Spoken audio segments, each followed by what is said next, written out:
Hi, ഞാൻ നിങ്ങളുടെ സുജയാണ്. നമ്മുടെ ബിഗ് ബോസിന്റെ ഫിനാലെ എല്ലാം കഴിഞ്ഞ് ഞാനിങ്ങനെ വീട്ടിലെത്തി ഫോണിലെല്ലാം നോക്കിയിരിക്കുകയായിരുന്നു. ഒന്ന് രണ്ട് വീഡിയോസ് ഞാൻ കണ്ടു. അതിനെപ്പറ്റി ഞാൻ സംസാരിക്കാൻ വേണ്ടിയിട്ടാണ് ഞാനിവിടെ വെക്കുന്നുണ്ട്.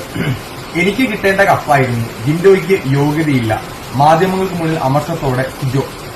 ദ കംപ്ലീറ്റ് മലയാളി എന്ന് പറയുന്ന ഒരു ചാനലിനകത്തൊരു പേജിലേക്കാണ് ഈ ഒരു വാർത്ത വന്നിരിക്കുന്ന വീഡിയോ ഉണ്ട്.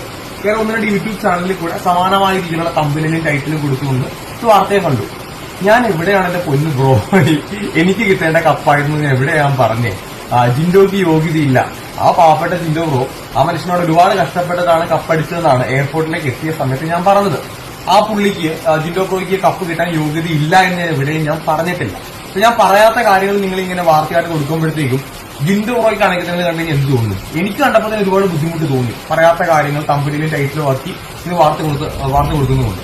ഞാൻ ചെന്നൈയിൽ നമ്മുടെ നാട്ടിലേക്ക് വരുന്ന സമയത്ത് അവിടെ വെച്ച് ഓൺലൈൻ ചാനൽസ് അതിന്റെ ചെറിയ വീഡിയോസ് എടുക്കുന്ന സമയത്ത് എന്റെ അടുത്ത് അവർ ചോദിച്ചിട്ടുണ്ടായിരുന്നു സിജോ ബ്രോയ്ക്ക് എക്സൈറ്റ്മെന്റ് ഉണ്ടോ എന്നുള്ളത്. എനിക്ക് എക്സൈറ്റ്മെന്റ് ഇല്ലാന്ന് ഞാൻ പറഞ്ഞു. അത് തീർച്ചയായിട്ടും ഞാൻ പറഞ്ഞു, ഇപ്പോഴും ഞാൻ മാറ്റി പറയുന്നില്ല. എനിക്കൊരു ആവേശമൊന്നും എനിക്ക് ഉണ്ടായിരുന്നില്ല. കാരണം എന്നെ സംബന്ധിച്ചോളം ഞാൻ അവിടെ ബിഗ് ബോസിലേക്ക് പോകുന്ന സമയത്ത് 25 പേര് ഞാനടക്കം പോകുന്നുണ്ട്. അപ്പൊ എല്ലാവരുടെ ആഗ്രഹം കപ്പടിക്കുക എന്നുള്ളതാണ്.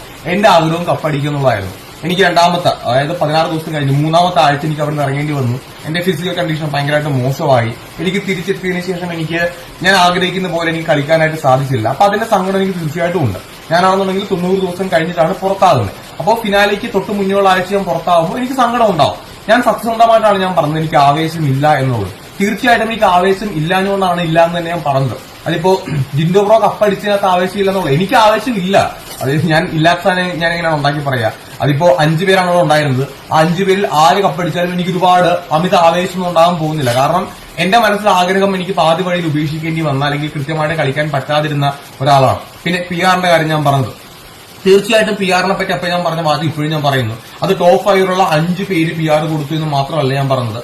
25 പേര് ടോട്ടൽ വന്നിട്ടുണ്ട്. അതിൽ ഒരുപാട് ആൾക്കാർ ലക്ഷക്കണക്കിന് രൂപ കൊടുത്ത് PR കൊടുത്തതായിട്ടും വോട്ട് വാങ്ങിച്ചതായിട്ടും അല്ലാന്നുണ്ടെങ്കിൽ മറ്റുള്ള ആൾക്കാരെ ഡീഗ്രേഡ് ചെയ്യാനായിട്ട് വ്യക്തിഹത്യ ചെയ്തുകൊണ്ട് ഒരുപാട് കമന്റ് ചെയ്യുകയും വീഡിയോസ് ചെയ്യുകയും അല്ലെങ്കിൽ വീഡിയോ ചെയ്യാനായിട്ട് ഏൽപ്പിക്കുക, കമന്റ് ചെയ്യാനായിട്ട് വ്യക്തിപരമായിട്ട് അധിക്ഷേപിക്കാനായിട്ട് കമന്റ് ചെയ്യാൻ ഏൽപ്പിക്കുക, ഇതേപോലുള്ള PR-കൾ പോലും ഏൽപ്പിക്കുന്നതിനോട് എനിക്ക് ഒരു യോജിപ്പുമില്ല. അത് ഞാൻ ഹൌസിൽ വെച്ചും പറഞ്ഞിട്ടുണ്ട്. ഇപ്പൊ വീണ്ടും പറയുകയാണ്, പുറത്തിറങ്ങിയിട്ടും പറഞ്ഞ അതേ കാര്യം തന്നെയാണ്. അത്തരത്തിലുള്ള PR വർക്കിനോട് എനിക്ക് ഒരു യോജിപ്പില്ല. അങ്ങനെ PR കൊടുത്തുകൊണ്ട് ബിഗ് ബോസിലേക്ക് പോകുന്ന സമയത്ത് എല്ലാവർക്കും ആർമി ഗ്രൂപ്പ് ഉണ്ടാവും, സപ്പോർട്ട് ചെയ്യാനായിട്ട് ഒരുപാട് ആൾക്കാർ വരും. അതൊക്കെ സ്വാഭാവികമാണ്. കമന്റ് സെക്ഷനിനകത്തൊക്കെ ജയ് വിളിക്കുകയും ആർപ്പുളിക്കുകയൊക്കെ ചെയ്യും. അത് അങ്ങനെ താനെ ഒരുപാട് ആൾക്കാർ കൂടി വരുന്നത് അത് PR ആണെന്ന് ചോദിച്ചു കഴിഞ്ഞാൽ പബ്ലിക് റിലേഷൻ മേ ബി അതൊരു PR ആയിട്ട് വേണം കൂട്ടാം. പക്ഷെ സാമ്പത്തികം ഒരുപാട് കൊടുത്തുകൊണ്ട് ഒരു ഗ്രൂപ്പിനെ ഏൽപ്പിച്ച് അങ്ങോട്ടും ഇങ്ങോട്ടും ഫൈറ്റ് ചെയ്യിപ്പിക്കുന്ന PR-നോട് എനിക്ക് ഒരു യോജിപ്പുമില്ല. അതിനോട് ഇപ്പോഴും ഞാനതിൽ പറഞ്ഞ വാചകത്തിൽ ഉറച്ചു നിൽക്കുകയാണ്. ഞാനതിൽ ആരുടെയും പേരെടുത്ത് പറഞ്ഞിട്ടില്ല.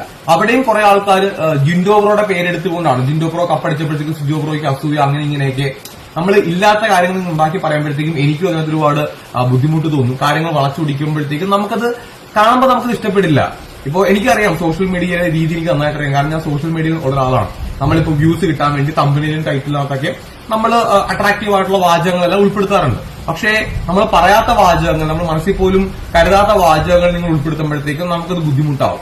25 പേരാണ് ഞങ്ങൾ എല്ലാവരും കൂടെ ഈ ഹൌസിൽ ഉണ്ടായിരുന്നത്. അപ്പോ 25 പേരിൽ ആരെപ്പറ്റി ഇങ്ങനെ വാചകങ്ങൾ പറഞ്ഞാൽ ഉള്ള കാര്യങ്ങൾ നിങ്ങൾ പറഞ്ഞു. ഞാൻ പറഞ്ഞിട്ടുള്ള വാചകങ്ങൾ അതേപോലെ നിങ്ങൾ കൊടുത്തു, അതിന് എനിക്കൊരു കുഴപ്പമില്ല.